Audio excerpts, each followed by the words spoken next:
வெளிநாட்டு சுற்றுப்பயணிகளை ஈர்ப்பதற்காக பல மொழிகளில் அறிவிப்பு பலகைகளை வைக்க வேண்டிய அவசியம் இல்லை என்று பிரதமர் டதஸ்ரீ அன்வார் இப்ராஹிம் தெரிவித்துள்ளார்.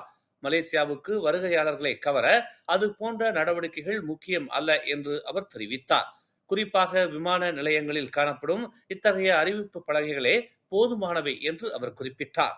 அரபு மக்களுக்கு அரபு மொழியிலும், சீன சுற்றுப்பயணிகளுக்கு சீன மொழியிலும், இந்திய வருகையாளர்களுக்கு குறிப்பாக தமிழ், இந்தி, உருது உட்பட இதர பல மொழிகளிலும் அறிவிப்பு பலகைகளை வைப்பது தேவையற்றது என்று அன்வார் குறிப்பிட்டார்.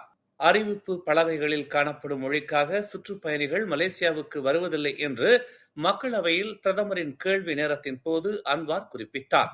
பல்வேறு மொழிகளில் நோட்டீஸ்களையும் அறிவிப்பு பலகைகளையும் வைப்பது குறித்து அரசாங்கம் ஆலோசிக்க வேண்டும் என்று பக்கத்தான் ஹரப்பானின் தப்ராவ் நாடாளுமன்ற உறுப்பினர் ஜிம்மி புவா முன்னதாக பரிந்துரைத்திருந்தார். இதற்கு பதிலளித்த போது அன்வார் இந்த விளக்கத்தை அளித்தார். மேலும் செய்திகளை தெரிந்து கொள்ள தமிழ் மலர் நாளிதழை பாருங்கள். உடனுக்குடன் செய்திகளை தெரிந்து கொள்ள தமிழ் மலர் இணையதளம், தமிழ் மலர் செயலி மற்றும் மலர் டிவி யூடியூப் சேனலை வலம் வாருங்கள். எங்களோடு இணைந்திருக்க மலர் டிவியை பதிவு செய்து கொள்ளுங்கள். உறவுகள் மகிழ்ந்திட விருப்பம் மற்றும் பகிர்வு சேவையை சொடுக்கிடுங்கள்.